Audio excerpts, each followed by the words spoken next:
Bonjour tout le monde. Alors je fais quelque chose d'un peu inhabituel pour moi et même de complètement nouveau. Ce mois-ci, je ne vais pas écrire un article parce que je n'ai pas trouvé le temps pour le faire, pour le rédiger correctement, pour mettre des images. J'aime bien toujours mettre des images pour vraiment traduire l'énergie qui se trouve derrière les mots, derrière les concepts. Donc ça me prend toujours beaucoup de temps. Alors j'ai décidé d'enregistrer un audio. Alors de la même manière, j'aurais bien aimé vous faire une vidéo pour que vous puissiez me voir, pour que vous puissiez mieux sentir mon énergie et pour que j'ai l'impression de vous parler et de m'adresser directement à la personne qui écoute. Mais ça, c'est quelque chose que je ne peux pas faire non plus actuellement à cause de mon travail. Qui pour des tas de raisons m'empêche de faire ça pour le moment. C'est bien sûr quelque chose que je souhaite absolument régler et que je vais devoir régler de toute manière. Et à ce moment-là, je ferai des vraies vidéos. Pour l'instant, donc, je fais un audio. C'est vraiment une totale improvisation, donc je vous demande de me pardonner si je me perds un petit peu ou si tout n'est pas très fluide, parce que j'ai vraiment pas de script, j'ai juste écrit quelques mots sur mon petit papier pour me souvenir des sujets que je veux aborder. Donc le sujet principal dont je veux vous parler aujourd'hui, c'est la connexion au cœur. C'est un sujet qui est vraiment primordial, qui est vraiment important pour moi. C'est la connexion au cœur. Alors pourquoi ce sujet? Pourquoi c'est si important d'être connecté à son cœur? Je pense que c'est vraiment très important parce que le cœur, c'est la porte de l'âme. C'est le pont, c'est la passerelle, si vous voulez, qui permet à l'âme, à la conscience, à l'essence éternelle que nous sommes, de se connecter au corps, de se connecter aussi à la personnalité temporaire, ce que j'appelle la personnalité temporaire, qui peut aussi être appelée l'ego. Moi, j'aime pas trop utiliser le terme ego parce que c'est toujours très, il y a une connotation très négative que je trouve pas tout à fait souhaitable tout le temps. Voilà. Mais en tout cas, voilà, c'est tout ça pour dire que pour moi, c'est vraiment le pont, c'est vraiment la porte pour l'âme, pour que l'âme puisse vraiment venir se connecter avec le corps et avec ce monde, avec cette dimension, avec cette densité. Et je suis un peu inquiète en ce moment, mais en général d'ailleurs, de voir, je ne sais pas si vous le voyez aussi. Dites-moi dans les commentaires si ça vous arrive aussi, si vous avez cette même impression. J'ai l'impression de voir énormément de gens, de personnes complètement déconnectées de leur cœur, en pilote automatique. En pilote automatique, c'est le cerveau qui fonctionne, ils ne sont pas vraiment dans leur corps, c'est comme si l'âme flottait autour, mais elle n'est pas vraiment dedans, il n'y a pas vraiment de connexion, ils sont complètement dissociés. Voilà. Donc évidemment, ça c'est quelque chose qui n'est pas souhaitable, évidemment pour tout le monde. Tout le monde devrait être connecté à son âme, à sa conscience. Je dirais pour les starseeds et les voyageurs que c'est encore plus important, si on peut le dire, parce que c'est vraiment important pour tout le monde. Mais quand on vient sur Terre avec pour mission, pour intention d'incarnation, d'amener un changement, d'offrir en tout cas la possibilité d'un changement, et donc d'amener des énergies un petit peu différentes, d'amener des codes, des vibrations, des fréquences nouvelles, un peu différentes. C'est le seul moyen d'y arriver, d'être connecté à son cœur, pour que l'âme justement puisse accéder à cette dimension dans laquelle nous sommes physiquement en ce moment, pour pouvoir transmettre cette énergie, ces fréquences-là. Je ne sais pas si ça vous arrive, ça m'arrive personnellement d'être déconnectée. Ça m'est arrivé beaucoup dans le passé, suite à des chocs psychologiques, des chocs émotionnels, des traumatismes importants. à ce moment-là, souvent, le cœur se referme et l'âme se retire.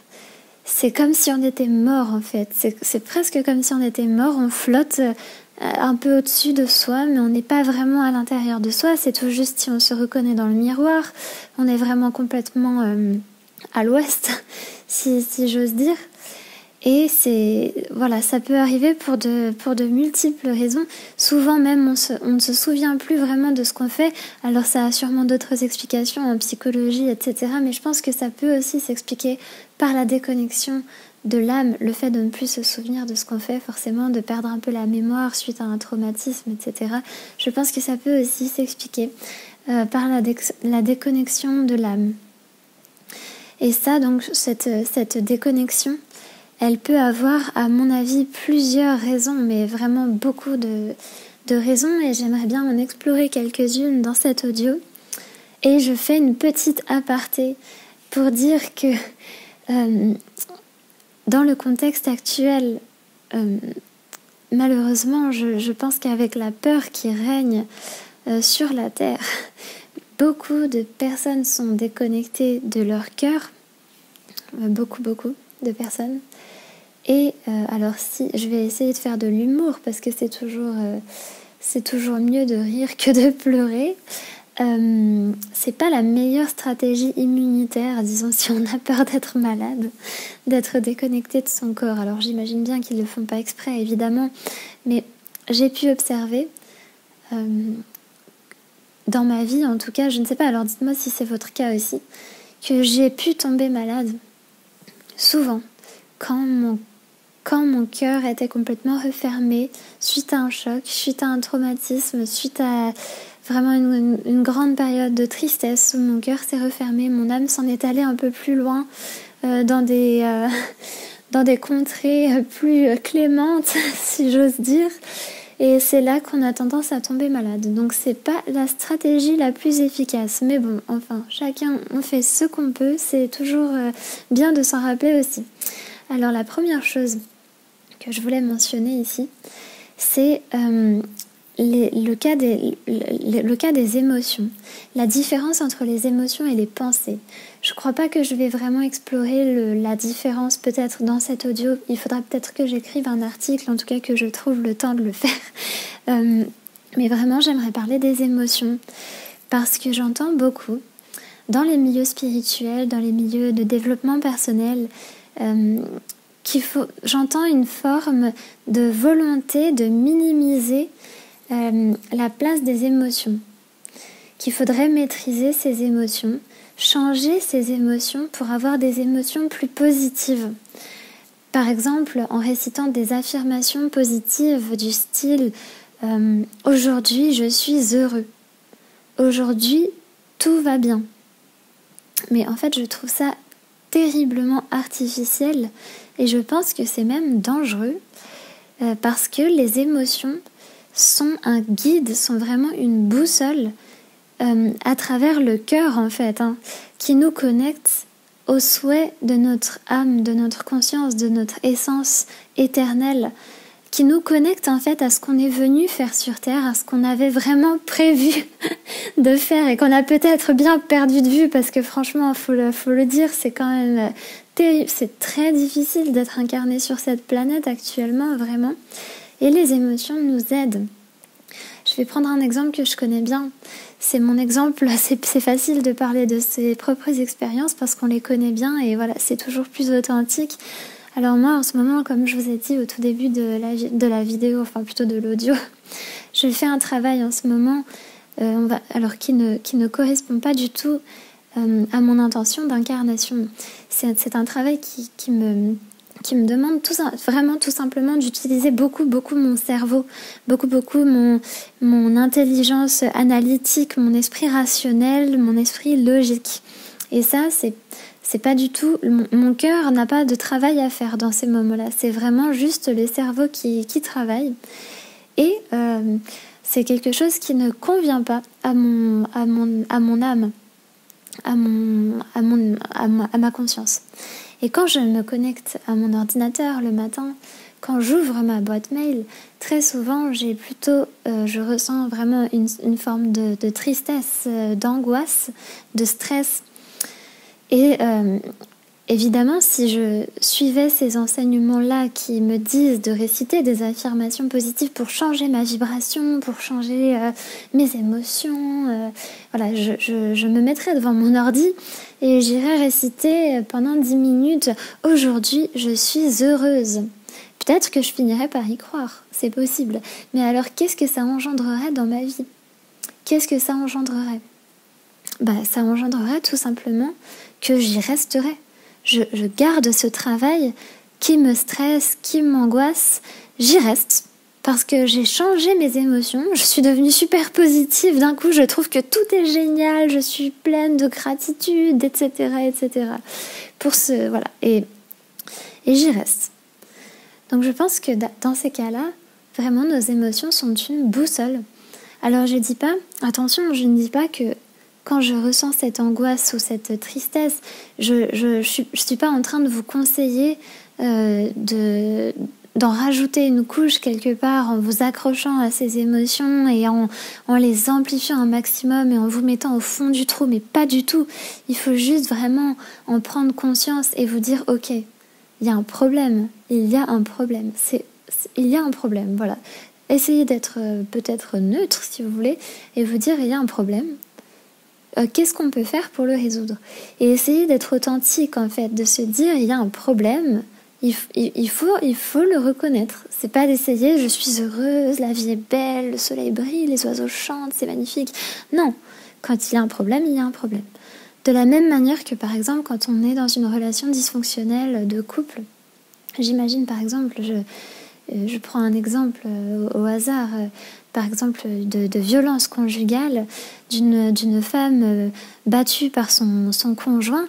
Si elle se met dans les affirmations positives et qu'elle se dit « Oh, la vie m'envoie une épreuve, l'univers m'envoie une leçon ». J'entends beaucoup ça dans les milieux spirituels. On m'envoie une leçon à apprendre. Non, mais... Alors, je ne veux pas paraître...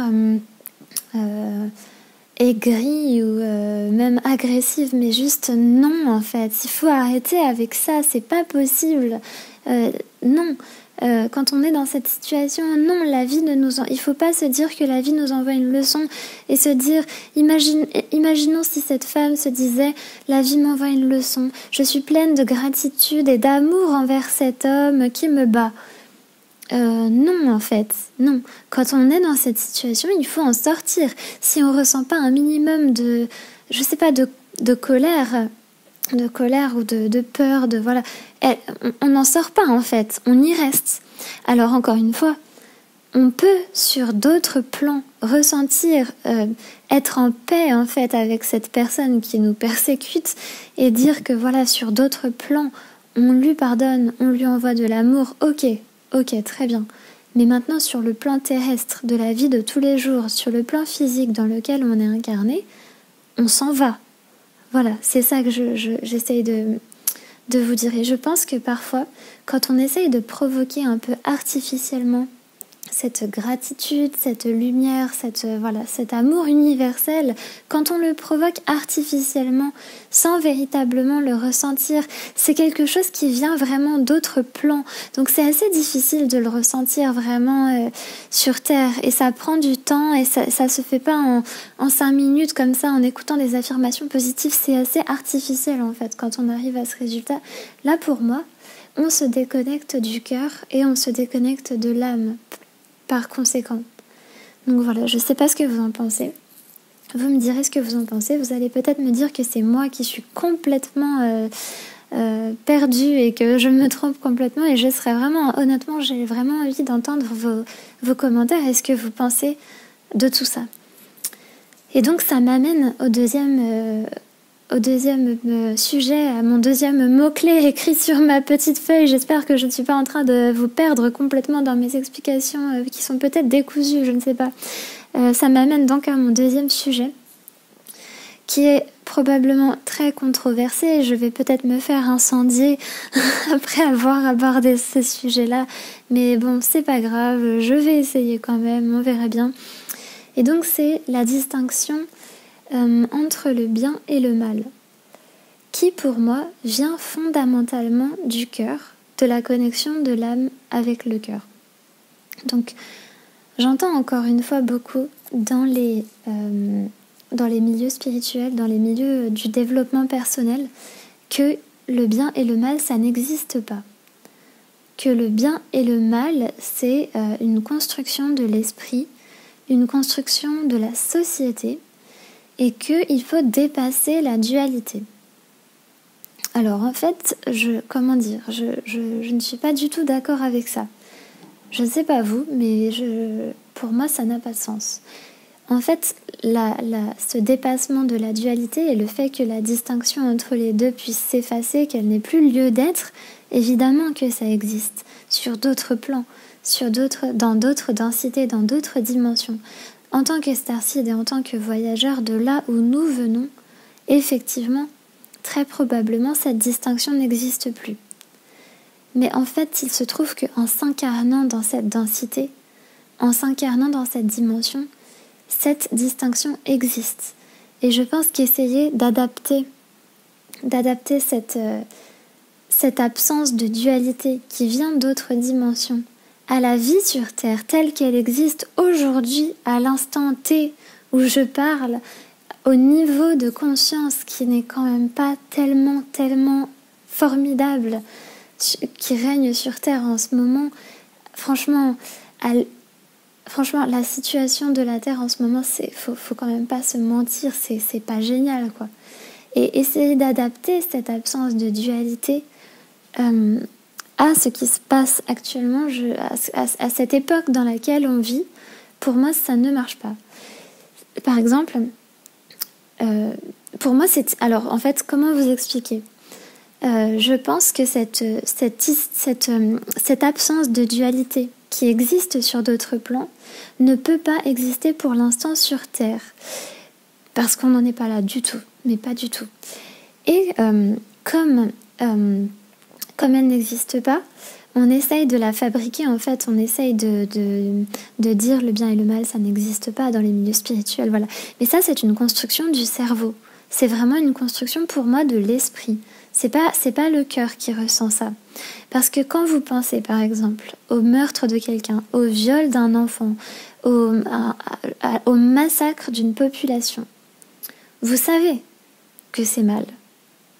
J'ai rencontré des personnes, et c'est votre cœur qui le dit.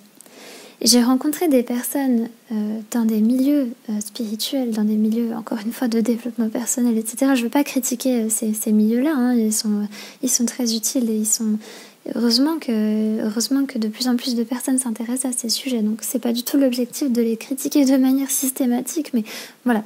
J'ai pu rencontrer des personnes qui s'intéressent à ces sujets, qui écoutent certains auteurs, qui font de la méditation, etc., qui ont essayé de me démontrer, mais vraiment par A plus B, que le bien et le mal, ça n'existe pas, que tout est une question de perspective, même si on prend le meurtre de quelqu'un, que tout peut être juste, que tout est juste, hein. Même un meurtre, même un massacre de population, même un viol, dans un sens, c'est quand même juste parce que tout est juste, voilà. Donc il n'y a pas de question à se poser, tout est juste. Tout est juste. Mais non, pas du tout. On peut se dire ça, encore une fois, je ne vais pas me répéter parce que je suis peut-être en train de me répéter un peu trop là. Sur d'autres plans, on peut se dire que tout est juste. Mais ça ne concerne pas du tout ce qui se passe sur Terre en ce moment. Et je pense que la distinction, elle est vraiment fondamentale, elle vient du cœur, elle ne vient pas de la... On va me dire aussi que parfois... la différence entre le bien et le mal, ça dépend, voilà, de la société, du pays, etc. Mais honnêtement, je n'y crois pas. Pour moi, c'est vraiment quelque chose qui vient du cœur. C'est quelque chose qui vient de l'âme. Voilà. Donc, je ne sais pas ce que vous en pensez. C'est vraiment ce que j'avais envie d'aborder sur le sujet de la connexion au cœur. Pour moi, quand on essaye de perdre cette distinction entre le bien et le mal, on perd aussi sa connexion. Sa connexion à son cœur et sa connexion à son âme. Alors j'aimerais ajouter au sujet de quand je disais que de là où nous venons en tant que starseed et voyageurs, la distinction, cette dualité entre le bien et le mal n'existe plus. Alors vous allez peut-être me dire, alors comment c'est possible que ce soit l'âme et donc le cœur qui différencie entre le bien et le mal? Je ne sais pas si vous me suivez ou si je suis suffisamment claire, vous me direz dans les commentaires. Je pense tout simplement que de là où nous venons, il n'y a que la lumière et l'amour. Et donc, c'est plus la question du bien et du mal, c'est vraiment une autre dimension. C'est complètement, c'est tellement différent que c'est même presque impossible de le traduire en mots humains. Voilà. Vous me direz si c'est clair ou si c'est un peu difficile à comprendre. Je vais peut-être écrire un article plus long et plus développé sur le sujet parce que je pense que c'est un sujet qui est assez intéressant et il faudrait peut-être creuser un peu de ce côté-là. Je sais pas, dites-moi ce que vous en pensez. J'ai l'impression aussi en ce moment, j'ai un sentiment d'une forme d'accélération de cette déconnexion. Alors je ne sais pas ce que vous en pensez, vous me direz. Quand je parle d'accélération, je pense peut-être avant tout au contexte dans lequel on se trouve en ce moment. Le contexte de peur globale, de parano globale qui règne sur la planète, cette espèce de folie en fait, franchement, dans laquelle on est plongé. Je pense que ça joue beaucoup. J'ai aussi le sentiment, alors je ne sais pas trop s'il y a des gens qui savent vraiment, dites-le moi. J'ai le sentiment que la technologie aussi joue un rôle dans cette déconnexion. Je pense beaucoup aux ondes électromagnétiques, à certaines nouvelles technologies. Je ne prononcerai pas le mot, je pense que vous avez compris. Je ne prononcerai pas le mot parce que l'algorithme YouTube va mettre la vidéo à la poubelle, sinon ça c'est fou, mais je suis obligée. Donc voilà, ces nouvelles technologies, mais pas seulement les nouvelles, même aussi celles qui datent d'il y a déjà un petit moment. J'ai l'impression que cette espèce de brouillard électromagnétique dans lequel on est peut vraiment interférer avec la connexion de l'âme et du corps à travers le cœur. S'il y a des gens qui savent vraiment, qui ont des informations à ce sujet, n'hésitez pas à les partager en commentaire parce que peut-être que d'autres personnes auront d'autres informations, d'autres intuitions et peut-être petit à petit qu'on pourra avoir une idée plus globale et reconstituer un peu le puzzle. Voilà. En tout cas, j'ai pas du tout envie de finir sur une note négative. Je pense aussi qu'il y a beaucoup de gens vraiment qui se reconnectent au contraire en ce moment à leur cœur, qu'il y a beaucoup de gens qui se réveillent d'un long sommeil en pilote automatique et qui réalisent qu'en fait ils peuvent piloter l'avion, ils peuvent piloter le vaisseau, plutôt le vaisseau en ce qui nous concerne, et que finalement c'est bien aussi de piloter soi-même. Voilà, donc j'ai beaucoup d'espoir aussi. Voilà, je veux pas du tout finir sur une note négative. De toute façon, je pense qu'on est très bien entraîné pour faire ce qu'on doit faire, que voilà, on a la force, on a le potentiel, on a la lumière, on a l'amour, on a tout ce qu'il nous faut, et que voilà, on va faire quelque chose de bien ici, on le fait déjà. Voilà, donc c'est sur ça que je vais vous laisser. Je vais vous dire à bientôt, de toute façon. Soit pour un article, si je m'en sors, si j'y arrive, soit pour un nouvel audio, soit peut-être pour une vidéo, mais ça m'étonnerait encore pour le moment. Voilà, en tout cas, je vous remercie d'avoir écouté.